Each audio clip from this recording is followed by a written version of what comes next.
जय जगन्नाथ दर्शक बंधु समस्त को भाग्य ज्योतिष केन्द्र चैनल आउ एक नूतन अध्याय को स्वागत जनाऊँगी। आपण मैंने जो फूलटी देखुंट यही फूलटीर नाम होउछि अपराजिता फूल।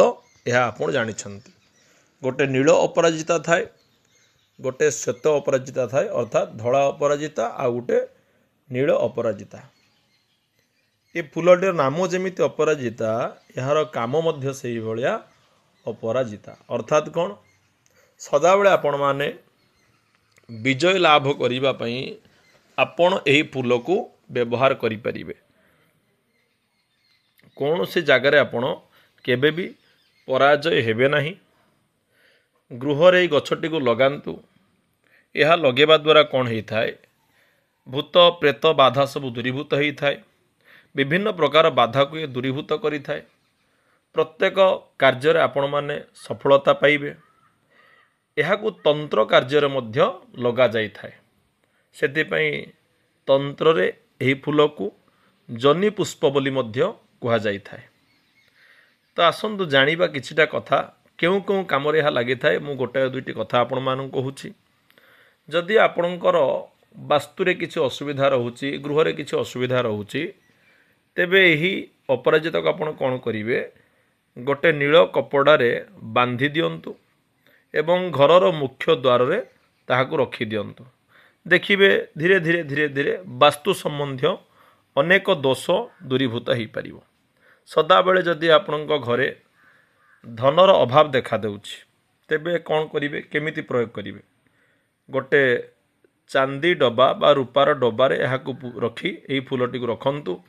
यही नील अपराजिता फूलटी को गोटे चांदीर डब्बार रखी पूजा स्थान रखी किछि दिन पूजा करंतु एवं ताहा परे कौन करिवे, जेउठी आपण टंका रखुचंती धनर स्थान रे एही डब्बाटी को नहीं रखी दियंतु। जदि चाकरी संबंध असुविधा देखा देउछि, चाकरी आपणकर हेउ नाही, अनेक परिश्रम करूछंती, सेथिरे आपण सफलता पाउ नाहंती, चाकरी संबंधी असुविधा पे कौन करिवे, प्रत्येक शनिवार दिन हनुमानंकर पादरे यही फूल को अर्पण करंतु एवं सेहिटु किछि फूल आपण नहीं निज पाखरे सदाबले रखंतु।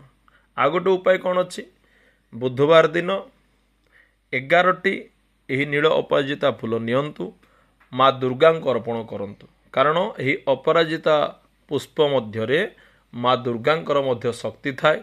आपण माने देखिथिबे शुणिथिबे दशहरा दिन अपराजितांकर मध्य पूजा करा जाई थाए। तेणु ये दैवी शक्ति बा मांकर शक्ति मध्य यही फूल मध्य अच्छी। जदि चाकरी हेउ नाही, चाकरी बाकरी विलंब घटुची, तेबे बुधवार दिन 11 गोटी अपराजिता फूल नहीं मां को अर्पण करंतु। एही पर अनेक प्रकार कार्य रे यही अपराजिता फूलटी लागि थाए। तेणु आपण माने निश्चित भाव में समस्ते घरे घरे घरे घरे आपण अपराजिता फूलटी को लगांतु। देखिबे प्रत्येक कार्य रे आपण निश्चित भाव में विजय लाभ करिवे। विदाय दियंतु। जय जगन्नाथ।